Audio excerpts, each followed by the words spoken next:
Hi, my name is Anastasio Dalde. I'll be your student's chemistry teacher this year.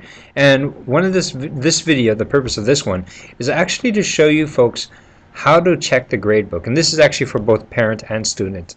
One of the things that you're going to need to know is that, so I went over the assignments and how to put them in the Dropbox. Here's the assignments and the Dropboxes for them. If you see the word rubric, all it is it's a little text file, and it shows you how I'm going to grade this. For example, syllabus verification form is worth 5 points, and if you click on here, you can see, okay, you get 5 points by completing it and submitting it by the deadline, or by only completing a little bit of it, or not completing all of it, but submitting it by the deadline. That will give you 4 points, and so on and so forth. And I try to create a rubric for every single one of these. However, rubrics take a long time, and I don't have a rubric for everything. I try my best to do it, but I can't guarantee you that I'll always have a rubric available for you folks before grading. Well, before you know, I assign them and everything. But anyway, to check the gradebook, the best place you would want to go is you click here and it says gradebook. What you're going to see is something like this. Now, since the class just started, these are things in this area of what I will be grading. And this is like what I'm going to be grading within the next couple of weeks. If you see it in this category where it says will be graded, that means it's not actually counting towards your final grade or your student's final grade, because it's not due yet. But as soon as it's due and as soon as I finish grading them, I'm going to put it into the next category, which is up here, and obviously there's nothing in that category because nothing has been due yet, and it's called the graded category, and where I'm done grading it and here's the points that you got. This is actually the main category that you're going to focus on, and if you look at the category total, it will tell you what percentage you're getting. To the parents, actually, I just want to let you know that you have the opportunity to see the exact things of, as soon as I grade it, I put it up here and you can view it.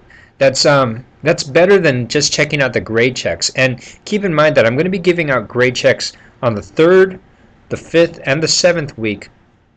On those weeks, on Wednesday by 12 o'clock, I have to turn in a grade check, and that grade check is going to be sent to you. But sometimes parents don't receive the grade checks until like a week and a half after, because maybe it's in the mail and they're on the Big Island or something like that. So the best thing to do is for the parents and the students, actually mainly the students and the parents, to do this on occasion. Check out the grade book so that you can see what the grades are getting, and you can even ask me anytime, hey, I don't understand this, why isn't this grade up, and whatnot.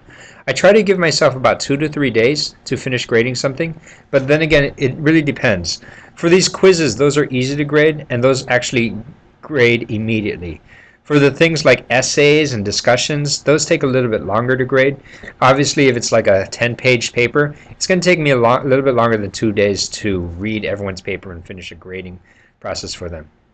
The nice thing about grading is my policy is that you need to turn it in on time.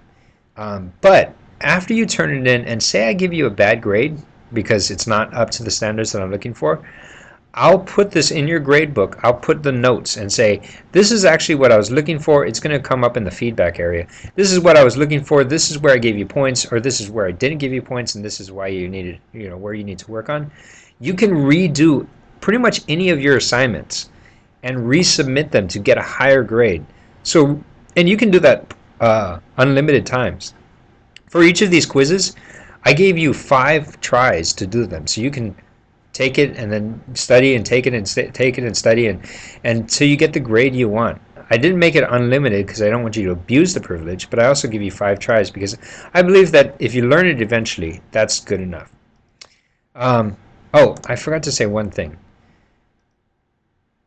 The graded category, you're going to see this thing is going to start to give you a grade because this is, what your final grade will be.